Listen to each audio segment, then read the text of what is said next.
My husband forgot our entire marriage. Then cheated and demanded a divorce. He woke up one morning with no memory of his wife, then chased another woman from his past. Josh and I met in high school. We were young, naive, and absolutely in love. We were that couple everyone either admired or secretly rolled their eyes at, the kind of teenage romance that was supposed to fizzle out after graduation. But ours didn't. At least, not permanently. We broke up briefly after high school. Life was pulling us in different directions, different colleges, different cities, different goals. But a year later, as if pulled by gravity, we found our way back to each other. Stronger. More determined. Ready to face adulthood hand in hand. And we did.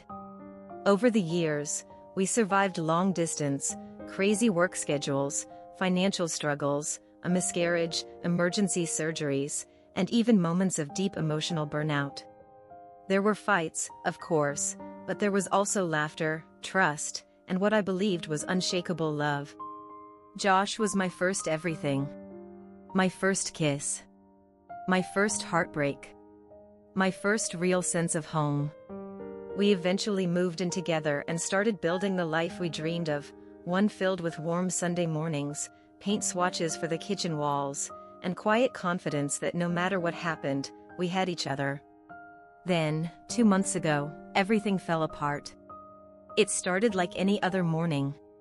I woke up curled up on Josh's chest, his heartbeat slow, steady, familiar.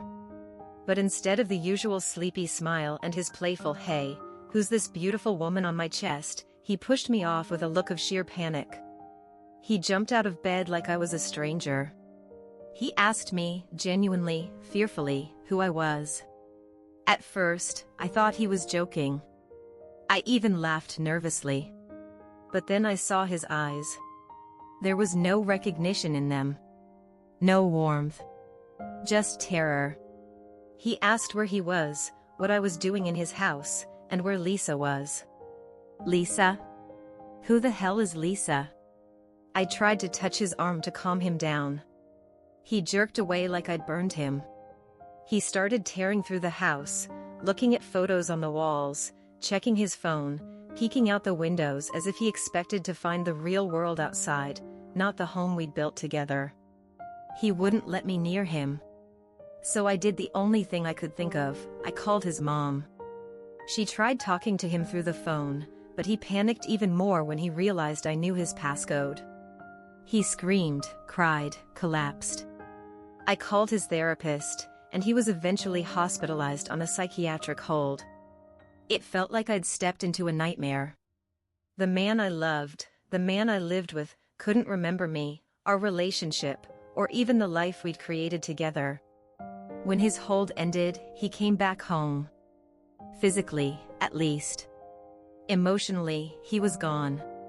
He acknowledged I was his wife. But not with warmth. More like someone reluctantly accepting a fact they didn't want to believe. He kept saying, "This doesn't feel right. We're not supposed to be together." And then it got worse. I caught him obsessively searching online for a woman named Lisa. Not the Lisa from before, apparently a different woman from his college years. A woman he supposedly turned down to be with me. I had never even heard of her. I started getting suspicious. Was this someone from his past? An old affair? Did he ever mention her before? I checked his phone and found messages, pages and pages, of him begging a woman named Lisa to talk to him. She responded once, saying she had no idea who he was. That number wasn't saved. It wasn't public. That means he memorized it. I told his mom, and when she confronted him, he broke down and screamed, "She's the love of my life." He was so distraught, he attempted to take his own life. I can't even describe the moment I got that call. Time stood still. He was hospitalized again. This time longer. More intense. He came home on medication, and his sister moved in temporarily to help. But the man who returned to me wasn't Josh. He was cold. distant.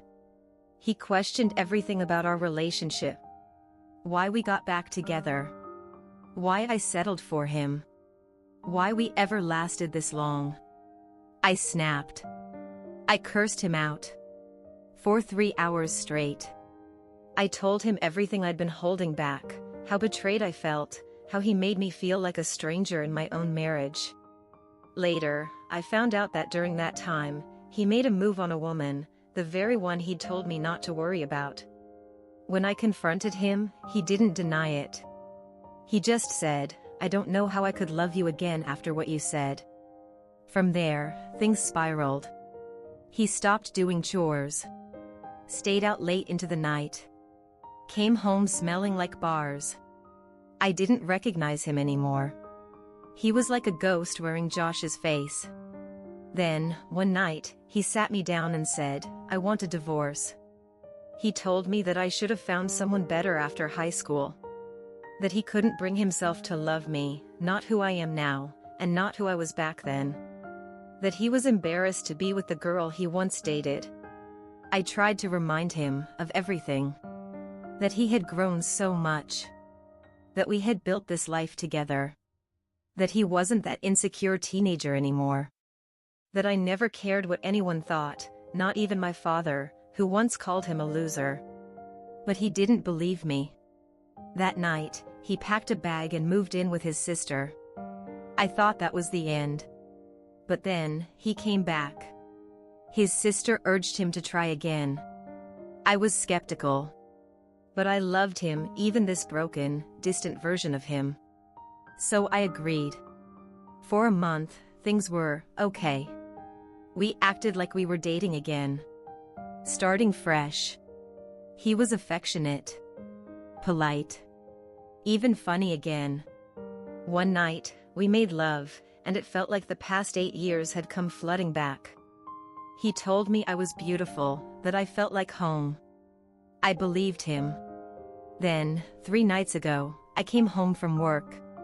He was sitting at the kitchen table. Silent. Drinking, something he never does. He didn't say anything at first. Just stared at me. Then, without a word, he slammed his phone and a stack of papers onto the table. Divorce papers. His phone screen was lit, open to messages with another woman. Her name? Lisa. Not the college girl. A new Lisa. From Tinder. The texts were explicit. The photos were worse. He looked me dead in the eye and said, "Now will you divorce me?" I didn't answer.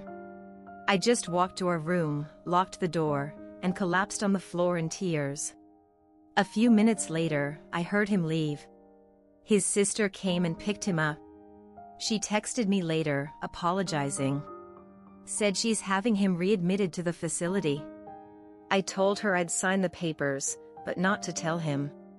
My mom and brother are flying out to be with me. Everyone is in shock.